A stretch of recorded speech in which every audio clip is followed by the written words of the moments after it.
Инкамал апайдын география сабагы өтүп жатат.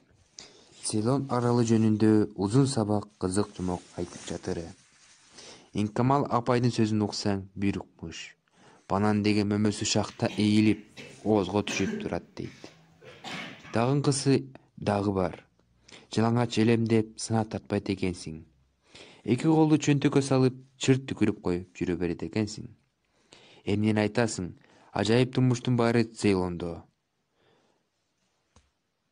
Карды ток, кайгы жок. Жүрө берет экенсиң көчөнү. Султанмурат, сага эмне болду? Иштеме. Келесиң. Суроо берсе кайра окуй каласың.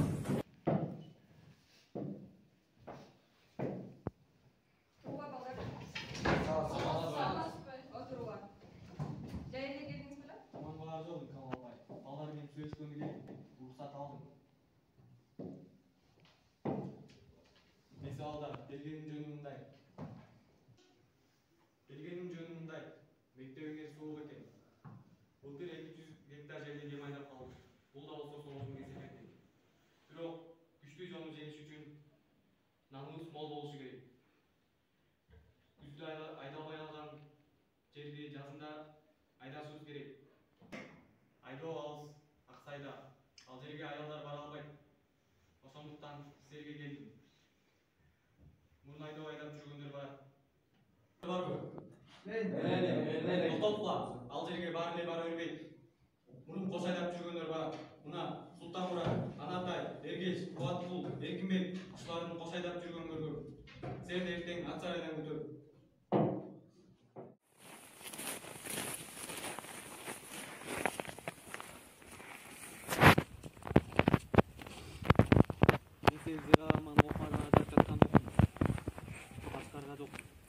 Соңуштур замат өзүң кайра алып келип окуңарга алып келем.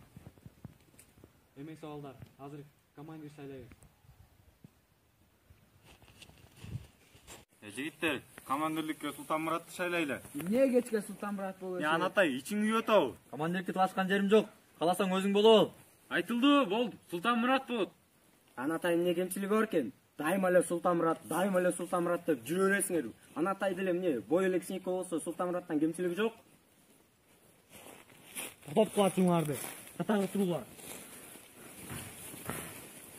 Десант болсуңар. Командирди андан жогору турган командир шайлайт. Ал эми жогорку командирди ким шайлайт? Андан жогору турган командир.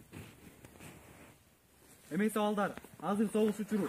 Демек биз дагы согуш тартиби менен жашайбыз. Силер үчүн мен өзүмдүн тек башым менен жооп берем. Экөөңөрдүн атаңар согушта курман болду. Үчөөңөрдүн атаңар согуш жүрөт. Түрлөрдүн да алдында мен силер үчүн жооп берем. Сен, Султанмурат, бардыгына сен жооп бересиң. Баш баатыр Чоро Султанмурат, Бекбайдын уулу, 15-теги Султанмурат кошчуларга кол башчы болуп дайындалды. Аталарынын мыктысы Бекбай атасы алыскы чоң казатта жүрөт.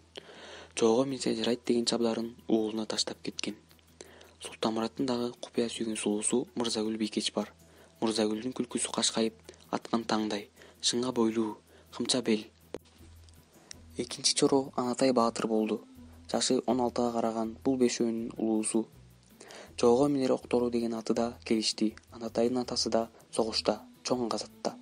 Анатай да алиги ай жүздүү Мырзагүл Бийкечти купуя сүйөт, бир өпкөнгө зар болуп жүрөт. 4-чү Чоро Эргеш баатыр. Бул дагы жанга шерик, жакшы дос. 15-теги курагы. Өз оюн тартынбай айтып, жактаганын бербеген көй кашка. Ишенип тапшырган иштен кам санаба. Эргештин атасы да алыста, чоң казатта. Баатырдын өзүнө куп келип, алтын туяк аты да жарашты. 3-чү Чоро атка жеңил, тайга чак Эркинбек баатыр болду. Үйүндөгү балдардын улуусу, тосын жолго таштабас, бирөөгө кара сынабас, ак жүрөк баатыр. Болгондо тиги чоң казатта Москваны коргоп окко учкан атасын эстеп, кийинки күндөрү көңүлү чөгүп жүрөт. Балдардын жаштарын ыйлап талат. Бирок жоого минер аты да жарашты. Аркарды койдой айдаган Акбайпак деген күлүк. 5 Чоронун бири Кубаткул баатыр. Бул да 15-те. Үйүндөгү балдардын улуусу. Кубаткулдун атасы тиги чоң казатта. Беларустун токойуна окко учкан. Кубаткул өзү эмгектенген, чарчабаган мээнеткеч. Жибек чал тулпарын сылап-сыйпап, таптап жаткан кези.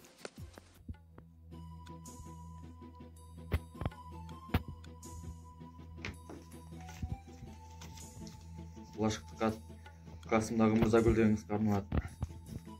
Sen болгону эртерээк жооп бер.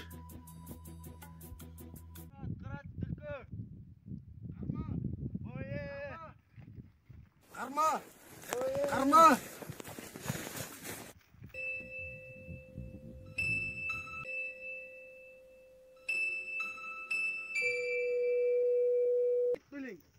Bir түлкүнү колдон кое бердим. Сен не болуп калгансың?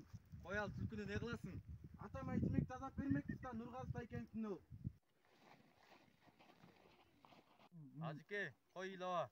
Атам келсе мен атынайын деп чечтим. Катын дейсиңби? О, катын, сен андан көрө бир ишке жарап бер. Мектептеги Мырзагүл деген кызга кат алып берип бересиң. Сенин классыңдагы? О, менин классымдагы. Ал өзүнчө эле койкоңдоп басат төмөнкү класстын балдарына. Кыйкырба. Кой Ажыке илова, андан көрө каты жескиз бересиңби?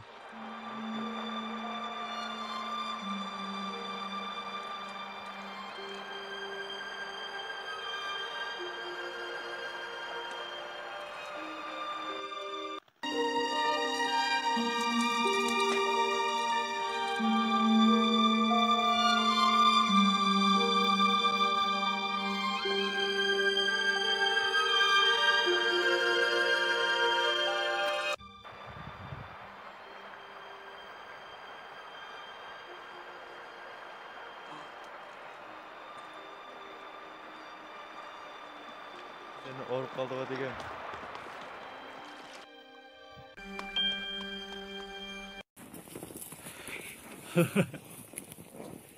Gel beri. İyi, biz artık sayış beri şaştıran ekeniz. Gel deyim.